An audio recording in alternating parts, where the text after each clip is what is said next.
సునీతారెడ్డి గారు ఈరోజు కొండ మురళి గారు కూడా చెప్పడం జరిగింది. బీసీ బిడ్డను కొట్టి బీసీ నినాదం ఎంచుకొని ముందుకు పోతున్న రాహుల్ గాంధీ ప్రధాని చేయడమే నా ఎజెండా. దీనికి సంబంధించి రేపు జరగబోయే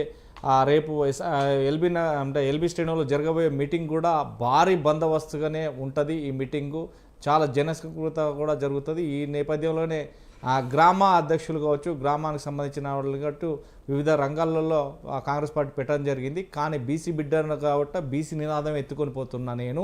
ఏ పార్టీ కావచ్చు, ఎవరు కావచ్చు, బీసీలను అనగదొక్కాలని చూస్తున్నా తప్ప బీసీలను ఎత్తుకునే నాదుడే లేదు. బీసీ నినాదంతో ముందుకు పోతున్నా.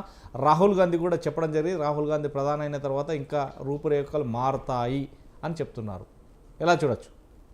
ఇప్పుడు బీసీ బిడ్డను ఆయన బీసీ బిడ్డ కాదని ఎవరు అంటలేరు, బీసీ నినాదాన్ని ఎత్తుకొని పోతే ఎవరు కాదంటలేరు. కానీ నీ పార్టీలో బీసీలకు ఎంతమందికి ప్రాధాన్యత ఇస్తున్నారో అది చెప్పమని అడుగుతున్నారు ప్రజలు. మీరు చేసిన బీసీ గణన ఏ విధంగా చేసిండ్రో స్వయంగా మీ ఎమ్మెల్సీ గారే ఏ విధంగా మాట్లాడిండ్రో చూసినాం. ప్రతి ఒక్కరు ఏ విధంగా దీని మీద రెస్పాండ్ అయ్యారో చూసినాం. ఎటకేళ్లకు బీసీ బిడ్డనని నువ్వు ఒప్పుకున్నావు. ఇంకా రాహుల్ గాంధీ గారిని ప్రధానమంత్రిని చేయడం పక్కకు పెట్టండి. 18 నెలలు అయిపోయింది సర్పంచ్ ఎలక్షన్లు. 31 జనవరి 24 నాడుకి మనకు సర్పంచీల కాల పరిమితి అయిపోయింది. 12,868 గ్రామ పంచాయతీలు వెయిట్ చేస్తున్నాయి. నిధులు లేక, అక్కడ వసతులు లేక, మౌలిక సదుపాయాలు లేక, అక్కడ కనీసం గ్రామ సేవకులకు పైసలు లేక, పాత సర్పంచీలకు బకాయిలు ఇవ్వలేక, అక్కడ వీధి లైట్లు లేక, రోడ్లు ఊడ్చేటోళ్ళు లేక అక్కడ ఇబ్బందులు పడుతున్నారు. నువ్వు ప్రధానమంత్రిని తర్వాత చేద్దు ఇస్తానన్న 6 గ్యారంటీలు ఇచ్చి ముందు సర్పంచ్ ఎలక్షన్లు పెట్టి నువ్వు ఏమంటారు కాంగ్రెస్ రావాలి, మార్పు రావాలి అని అన్నావు చూడు. బాగా మార్చారనేది ప్రజలు అనుకుంటున్నారు. ఎందుకంటే గ్రామంలో కనీసం గ్రామ ఇట్లా ఊడ్చే వాళ్ళు కూడా లేకుండా, లైట్లు వేసే వాళ్ళు కూడా లేకుండా నడిపిస్తున్నారు.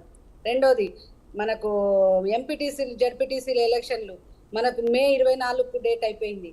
దాదాపు 16 నెలలు వాటి కాల పరిమితి అయిపోయింది. కేంద్ర ప్రభుత్వం నుంచి రావాల్సిన ఏదైతే 14వ ఆర్థిక సంఘం నుంచి కానీ 15వ ఆర్థిక సంఘం నుంచి కానీ రెండిటికి కలిపి 23,000 కోట్ల రూపాయలు మనకు ఇప్పుడు ఆగిపోయినాయి. కనీసం కేంద్ర ప్రభుత్వం నిధులు రాకుండా మీరు ఆపేసిండ్రు. మీరు ఇస్తున్నారా అంటే మీరు నిధులు ఇవ్వట్లేదు. ఇక మీరు వచ్చేసి కేంద్ర ప్రభుత్వం గురించి ఆలోచిస్తున్నారు, ప్రధానమంత్రి గారి గురించి ఆలోచిస్తున్నారు. మీరు ఇస్తానన్న 6 గ్యారంటీలు ఇవ్వండి. దాచుకోవడం కాదండి. మీరు ఇప్పుడు దాచుకుంటారని మీ నోటితోటే మీరు చెప్తున్నారు. అది చెయ్యండి. మీరు బీసీ బిడ్డలకి ఏమి ఇస్తామన్నారు?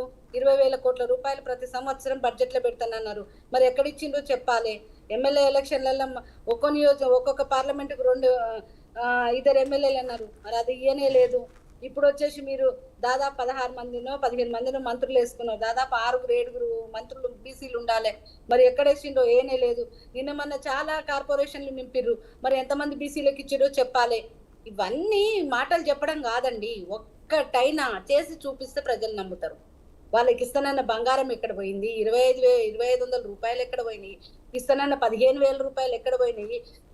రైతు కూలీలకు ఇస్తానన్నారు 12,000, రైతు భరోసా ఇస్తానన్నారు 15,000. అవి 12,000కు తగ్గించారు. అవి కూడా ఇంకా కొంతమంది అకౌంట్లలో పడనే లేదు. మీరు ఎస్ఎంఎస్లు పంపించారు అగ్రికల్చర్ డిపార్ట్మెంట్ నుంచి, కానీ అకౌంట్లలో పైసలు పడనే లేదు కొంతమందికి. నాకు తెలిసే ఎంతో మంది అడిగిండ్రు. నేను అవి మీకు కావాలంటే కాంగ్రెస్ లీడర్కి వాళ్ళ పేరు నెంబర్ చెప్తే ఇది అయిపోయినాక నాకు ఫోన్ చేయమనండి, ఏపీఎం అనండి. అగ్రికల్చర్ ఆఫీస్ చుట్టూ తిరుగుతూ ఉన్నారు. ఇంకా భరోసా 12 పంటలకు మీరు బోనస్ ఇస్తానన్నారు. ఒక పంటకు అది కూడా లాస్ట్ మినిట్లో ఇచ్చిండ్రు. 12 పంటలకు బోనస్ ఇస్తామని మీరు మేనిఫెస్టోలో పెట్టిండ్రు. ఇంతవరకు బోనస్ లేదు, గాడిద గుడ్డు లేదు. మీరు చెప్పుకుంటారు గాడిద గుడ్డు పైన పెట్టుకొని తిరుగుకుంటా. మరి ఆ గుడ్డు కూడా మీరు ఇయ్యలేకపోయినారు.